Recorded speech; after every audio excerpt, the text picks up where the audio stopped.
I guess we're going to go help this noble.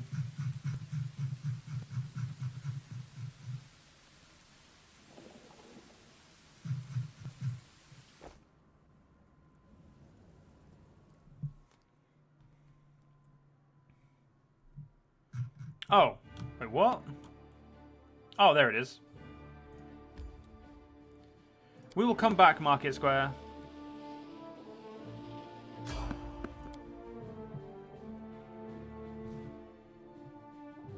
You can handle them, right? Well, that's a lot of cultists. Time to share your treasures. Nice one. Conjurer. You won't survive me. Attack! Yeah, I'm not letting the Conjurer stay up. You won't stop us. Yeah, I'm trying to... I don't know why I keep trying to save her spells. She could be doing so much more if I let her use her spells. You are today's sacrifice.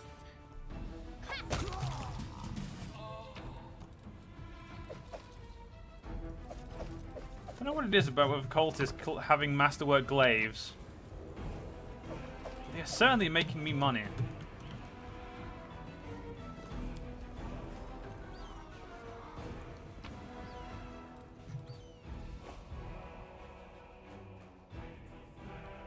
More than likely, far more money than I deserve.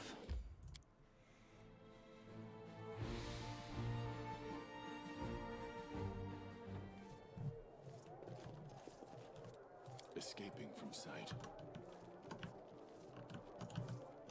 Godspeed.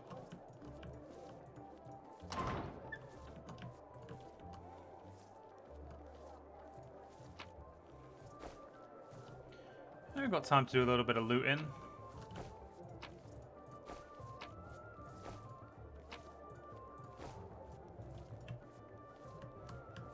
Let us press on. Did we find trouble? No! They did. They spotted us. Endure this. Cover me, all right? Go for their hearts. Surrender or else. No charging in for you. Best Samael can do is just walk up.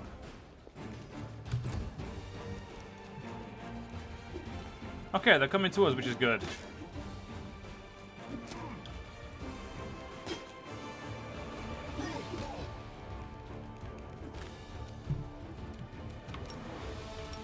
No glory without risk. Unfortunately, we just can't hit them, which is a shame. Every strike count. Stab you or zap you? Why not both?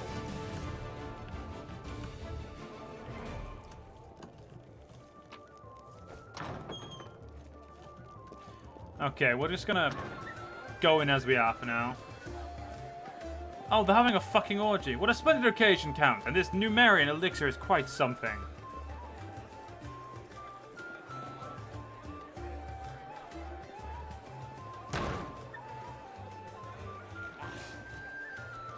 Oh look, such darling little creatures.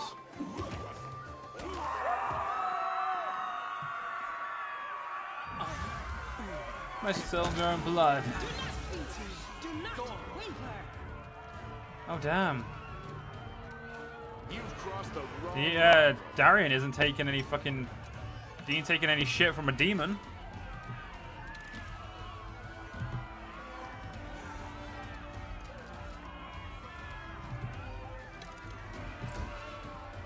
Too late for apologies.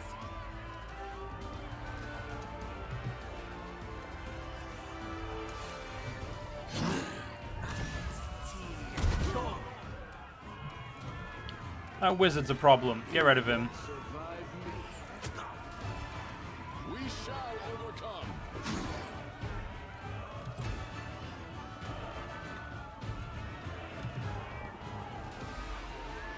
It's okay, Corzens. Run away. No one will blame you.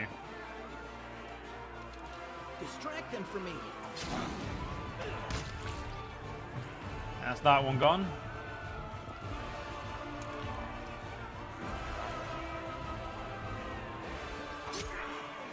I like how a drunk noble's like, I got a knife. I know what to do.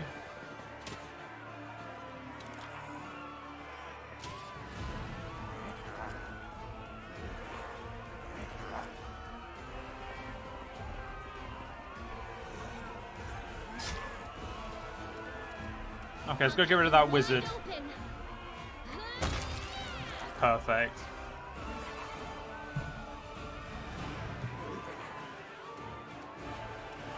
I'll hit you.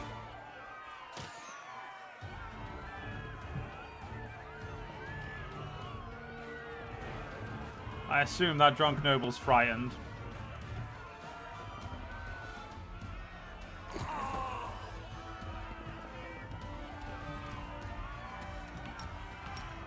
Still can't charge. Damn.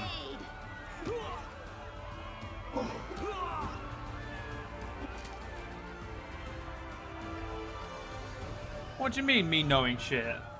I'm quite intelligent, thank you very much.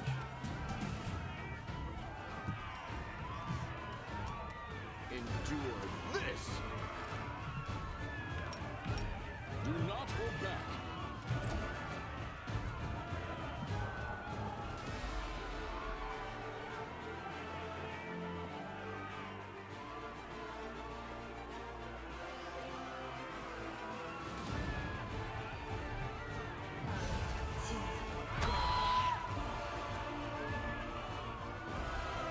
Wolfie!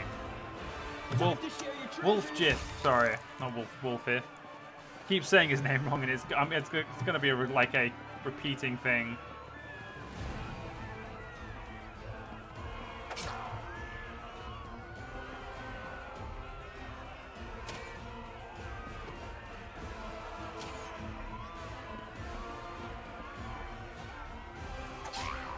I do have all of them seem to use crossbows as well. The spirits demand your blood. Like hardly any enemies really use, hardly any ally, like people you know on your side use bows, like companions and that. You won't stop us.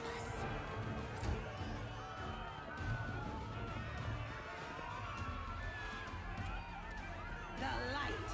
Take you.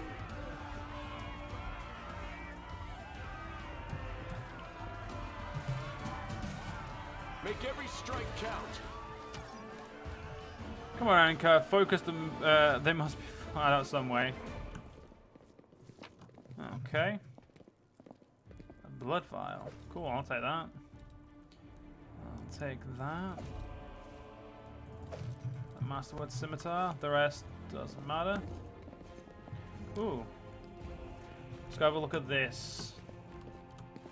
Call me again if you need Portrait to. of Galfrey Mendev, ruler of the founder of all crusades into the Worldwound. Greetings, valiant stranger who has just burst into my life. I am the master of this house, Count Daron Kale, myriad mellifluous monikers Arunde. No need to introduce yourself. I find remembering insignificant details, such as the name of passing acquaintances, such a bore. Wow. Bonafide blue bloods and unparalleled aristocracy. All this makes me itch to do something really crass. Ooh, like blow my nose on the curtains. What are you waiting for, my squamous squire? The curtains in this room are velvet, but we have some excellent silk ones with gold thread elsewhere in the house. Take your pick. My soft furnishings are yours to do with as you wish. I'm quite sick of the place, truly. I shall either sell it, or burn it to the ground and build a new mansion in its place. Now that we've finished with the niceties, tell me this. How did all those thrice-damned demons end up at my soiree? Kenabres lies in ruins. Deskari killed Trendilev. The Wardstone has been captured, and you're asking why demons gatecrashed your party? Kenabres in ruins. Deskari. Well, well, well. And I was already lamenting the lack of excitement at my little banquet. Although it must have been tolerable enough if we didn't get notice of a great hulking demon attacking a dragon just outside the window.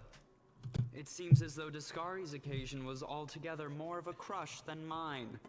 If you will pardon the pun. The Count cast a look at the curtained window, and the light from the city fires flickering between the gaps in the fabric. What should I know about you, Count, apart from the fact you're highborn and very rich? As a child, I had my very own pony, but I always dreamed of having a lamb. I was never allowed one. Sheep were seen as peasant animals, utterly unsuitable for the scion of a noble line. The trauma haunts me to this day. I think of it every time I have roast lamb for dinner. I'm sorry that happened to you. Such a sad story. I had not even the slightest intention of upsetting such a lovely child. I'm not lovely. Some people have even called me a scarecrow before. That's patently absurd. Why, you can't possibly be a scarecrow with a crow following you around. I'm sorry if I failed to sate your curiosity. I loathe talking about myself to people I don't know, even more to those I do know. The only thing worth knowing, aside from the fact that I am highborn and filthy rich, is that I dislike Puritans and demons in equal measure. Well, perhaps demons a tad more. You don't seem very concerned about the city's fate. I have no friends here whose untimely demise I would care to mourn. The only alarming thing is how easily all this happened. I don't care for the thought that demons could come calling at my door at any moment. And just think, everyone had so much faith in the ward stones gifted by Iomede's herald, and in the might of our tamed dragon, as if there had been no Dresden or a dozen other routes where the demons overcame every defense. The Count falls silent and rubs his brow, looking fatigued. The Orendes are one of the most ancient and noble families in Mendev. They are related by blood to Queen Galfrey herself. The Count is the last remaining member of his dynasty. The rest all perished around 10 years ago. In the tragedy at the family seat, Heaven's Edge, the demons got past the defenses and massacred everyone inside. I thank you for providing your friend with that helpful summary, my lady. I believe I've seen you before, with that hilarious buffoon Horgus Gwyrm.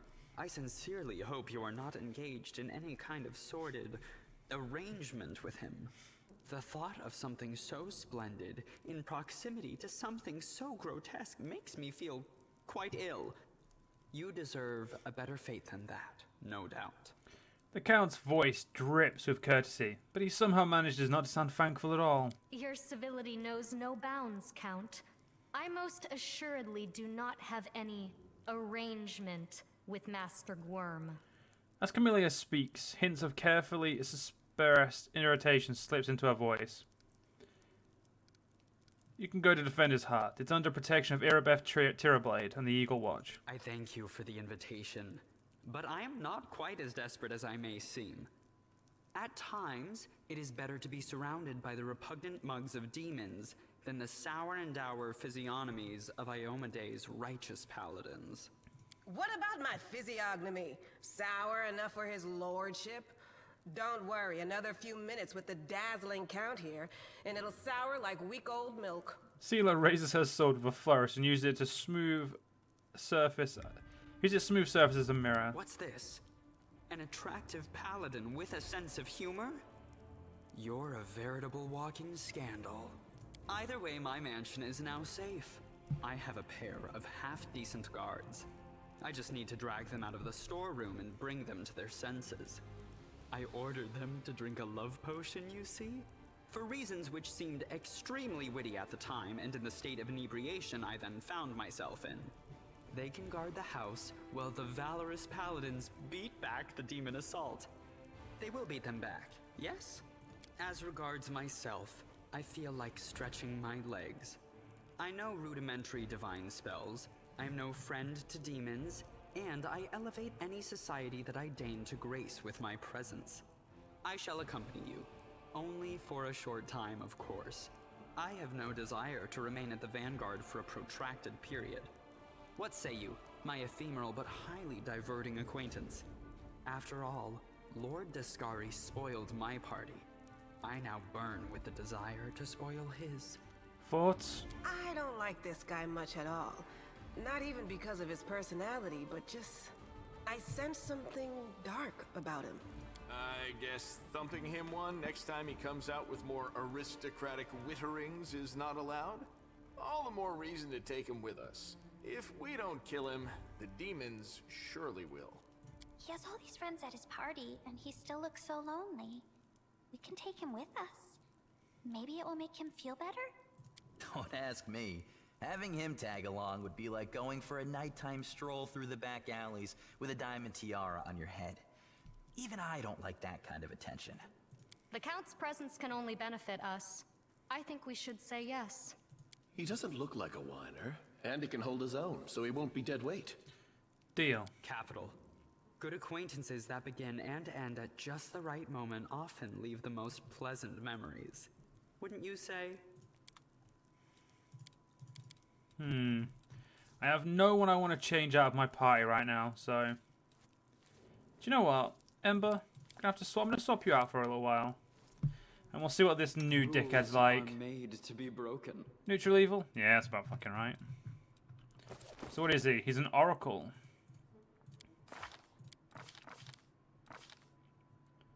That does not help me. Well, let's see if he's any good. Ooh, what's this over here? This was simple enough. Intricate patterns on the harp depict the stars, the moon, and the butterflies, the hallmarks of the goddess Desna. Well, I wonder if there's anything this way that I can get. Pretty good, aren't I? We march ahead. Okay. Yeah, he does look like the biggest tool you've ever seen. Right, back to the market square. We have not finished our job there. Is that food still good or? Nah, I don't think it's good. I think there's probably demon blood all over here at this point. Probably not the safest, you know. Ah, damn it! The game took me all the way back over here. So, gotta Stand ready. have to slowly make our way back to where we want to be.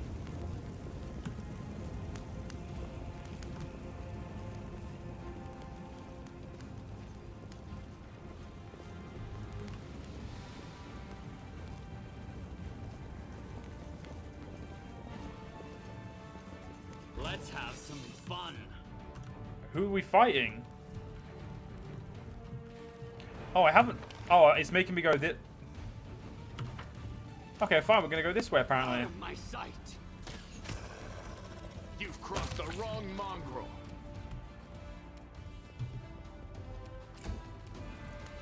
Well, I was gonna save this part, but okay, we'll fight these guys. House, house, house.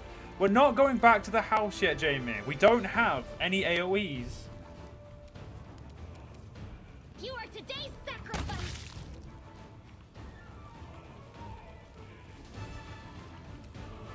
Strike as one.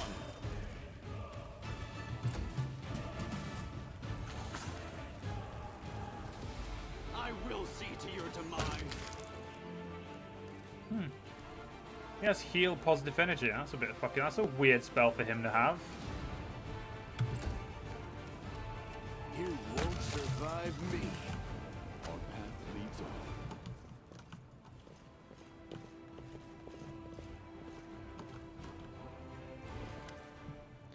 My beloved brother, I admire your zeal, of course, but would you not agree this is hardly the time to be standing guard over a hole that no one will ever emerge from? Or perhaps you're concerned that someone will decide to go for a night time stroll and just accidentally fall into it.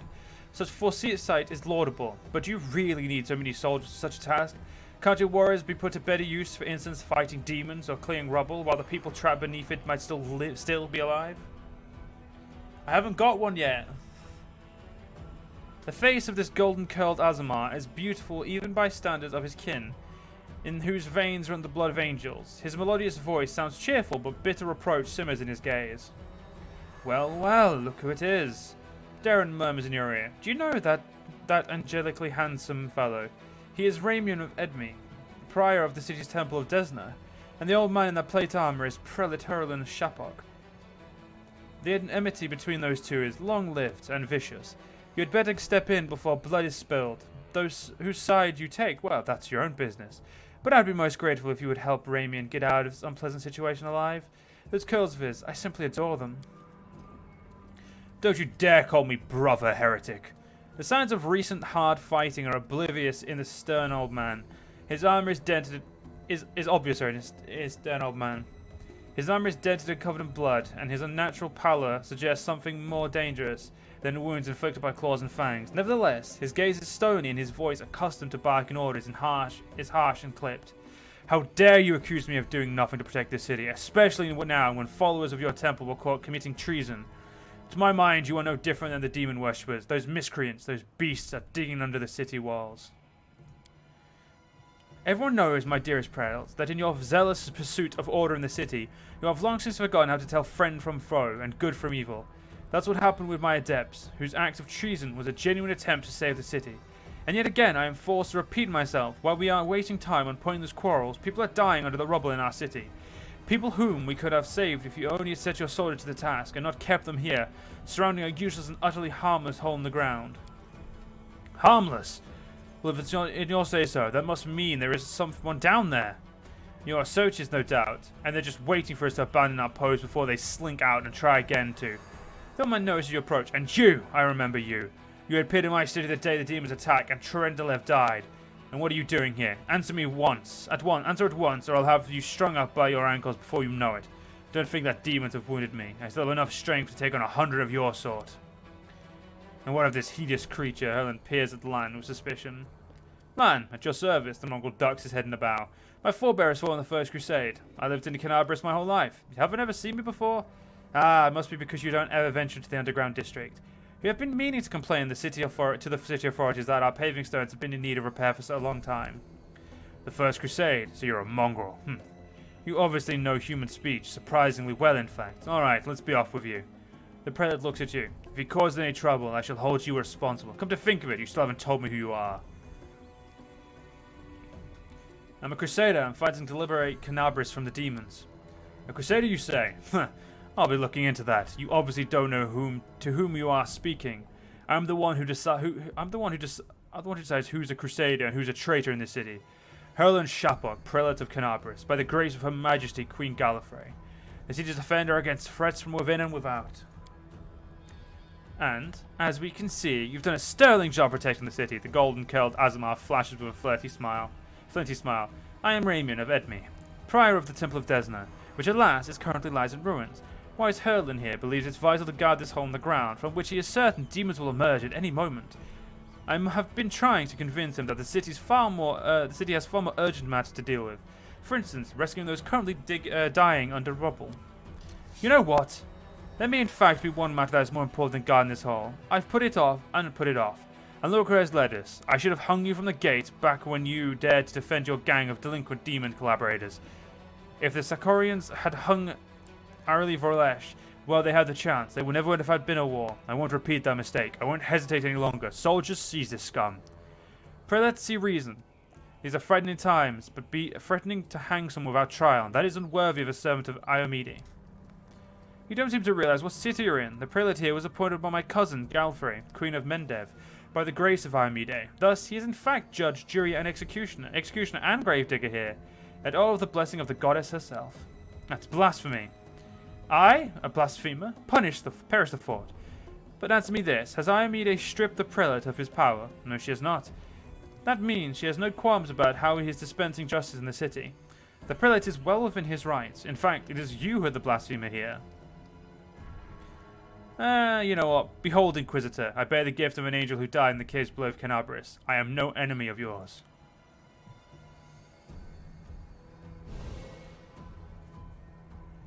The old man frowns and whispers something, a prayer or a spell. With each word, his face relaxes. You are telling the truth. The light in your hand was wrought by the power of heaven. I will keep an open mind with regard to you, stranger. And later, under less fractious circumstances, I would like to ask you about how you came to receive this gift. But that can wait. Now we must deal with this filth once and for all.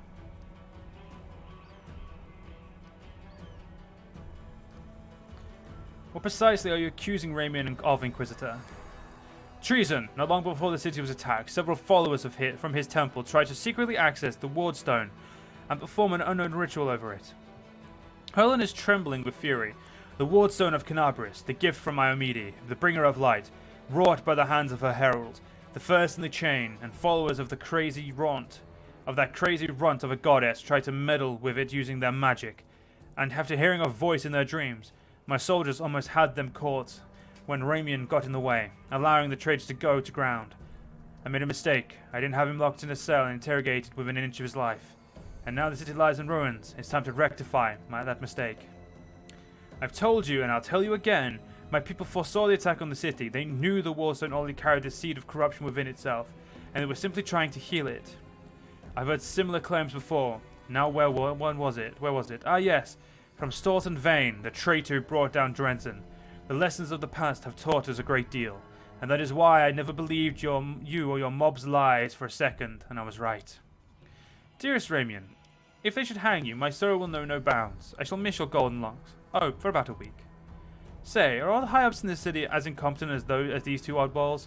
Because I think I'm beginning to see why the city fell. How dare you! Of course they're not all like this. We also had a protector, the Silver Dragon Tarindalev. Oh, yes, she died if I recall. You're doing what's right, Herlin. There's no place in the crusade for troublemakers. Yasmar shakes his head. You want to fight on the side of this witch hunter? Believe me, you're making a grave mistake. His leadership hasn't saved a single life so far, but it has cost many. Ramian looks at the prelate. You're a fool, Herlin. You're a zealot and a murderer, but you're a fool first and foremost. I told you the Wardstone was weakened. You wouldn't listen.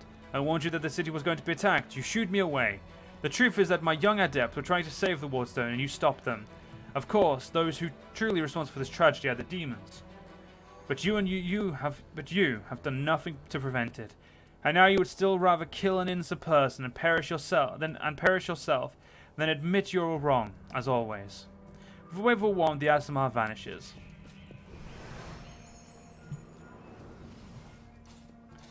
Herlin turns his attention to you. What about you? If you truly have been marked for a gift from heaven, this is your chance to save the city. Go and bring back the filthy traitor. I am most certain that he said his cronies were helping the demons. That he and his cronies are helping the demons. Either knowingly or unknowingly, their attempt to bewitch the Wardstone is clear proof. Raymond must be captured.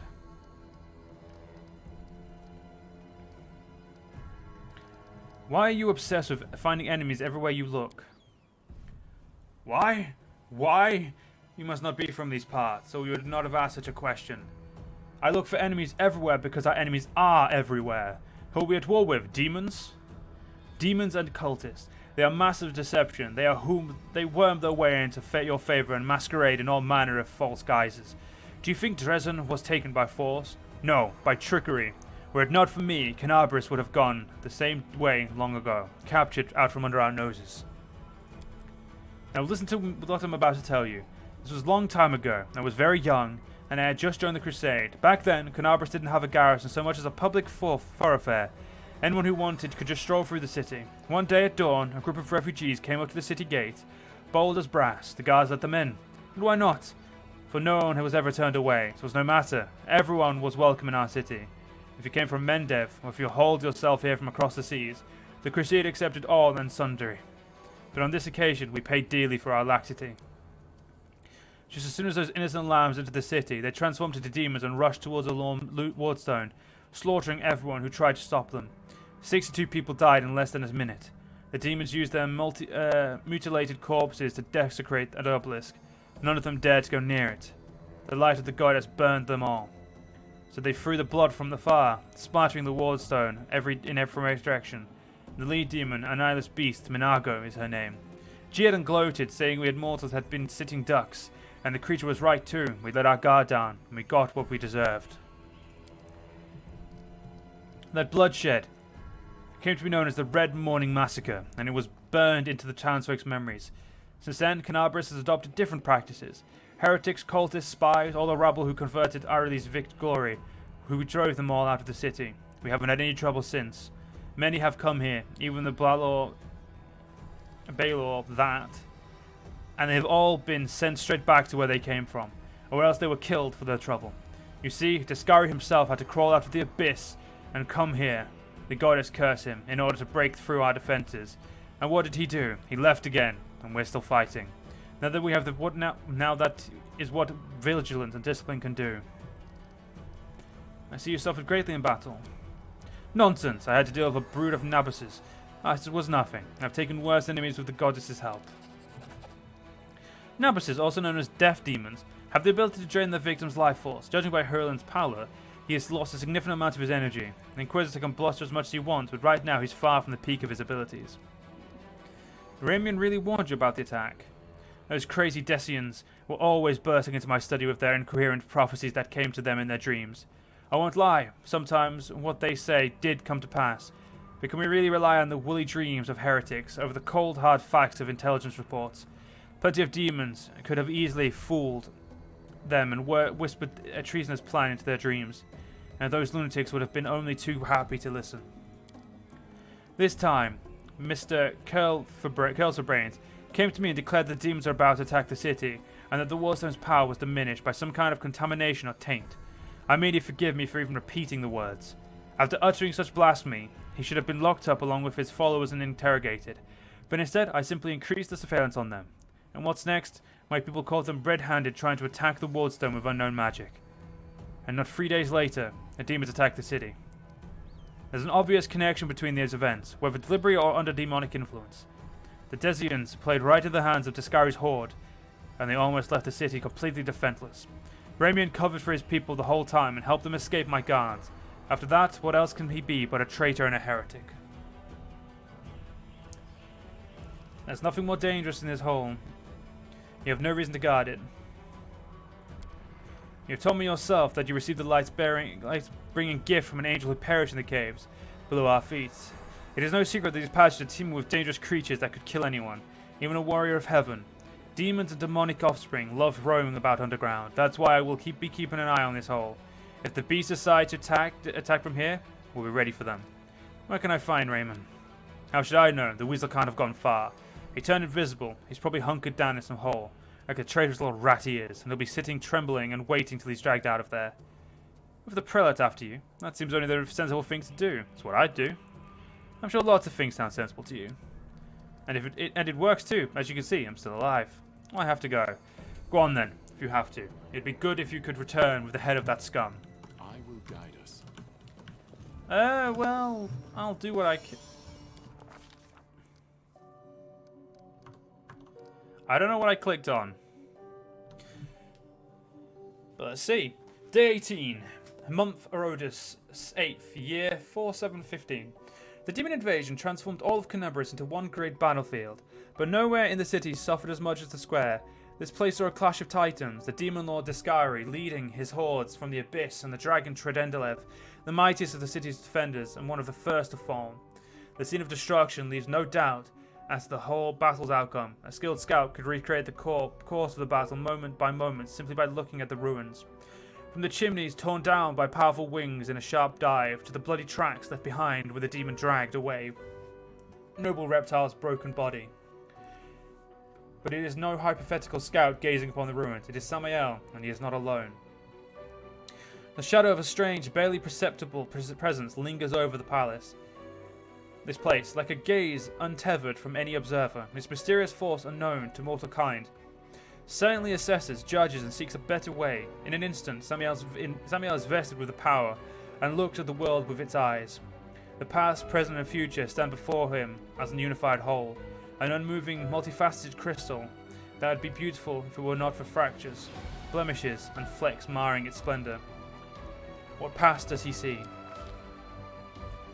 In the past exists the one who wielded his gaze in life, although the one and life are in opposite terms for aeons, the supernatural embodiment of cosmic balance. Rather than who or what, a better word for these entities is how. They appeared from outside the world, from the great beyond, to put an end to the intermingling of the plane to destroy the Worldwound, the chasm disrupting the order of the multiverse. Alas, the visitor from beyond proved too weak for the battle they came to fight. They even failed to finish casting the spell that would have sent Deskari back to the abyss. With one swing of his scythe, the Demon Lord cut the Aeon down. What is the present does he see? Ruins, blood, corpses. None of this perturbs the Aeon's dispassionate gaze. The living are alive, the dead will be judged by Phrasma. All is as it should be, but the demons circling the sky or prowling through the streets create a jarring juxtaposition. like splashes of blood-red ink on its re-stained pencil sketch. They should not be there. The world of mortals is for mortals. The demon's place is in the demon world. How sublime the world would be if everyone in it knew its place. But even the demons aren't as abhorrent as the sharp edges, unassuming crystal languishing in the dirt among the bricks and smashed cobblestone.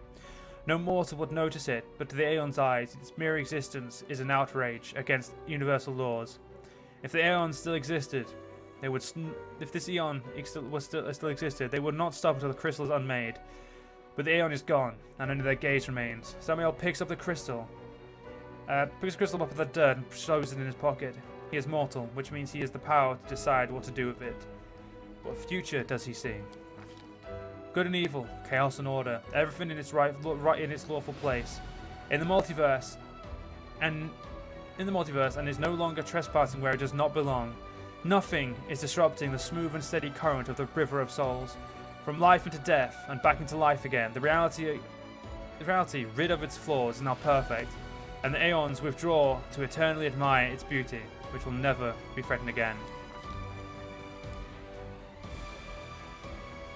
After allowing the hero to view the world through the eyes, the little remained of the destroyed Aeon is killed, even appropriate here for an entity that is removed from life and death as we understand them.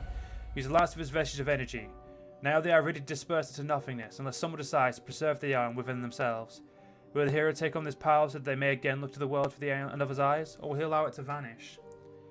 I am going to allow the Aeon's power to dissipate. Samael is not the kind of person who relies on the eyes of only any eyes but his own. The final trace of the Aeon's existence fade away, sending one last look of farewell at him, the piercing and yielding gaze full of understanding of something significant, even as it takes that understanding with him into oblivion.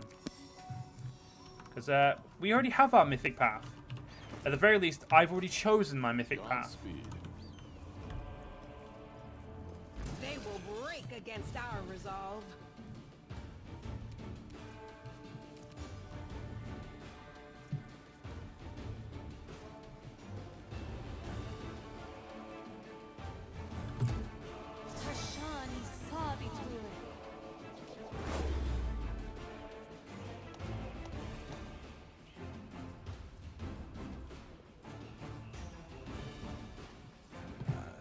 Failed to save and throw. I know that, don't worry.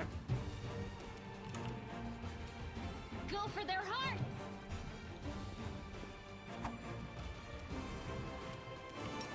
These magics should be used in other ways. Attack!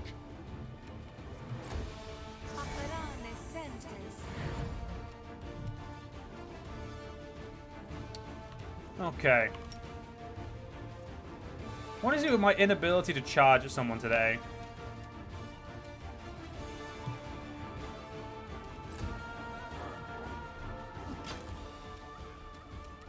I'm getting awfully unlucky. Precision and grace.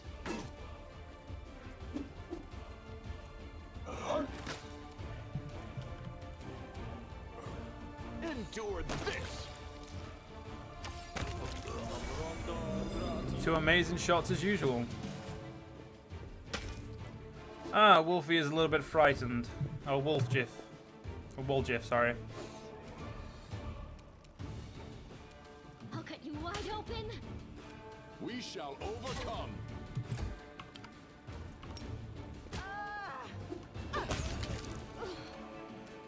Okay. Short work of this.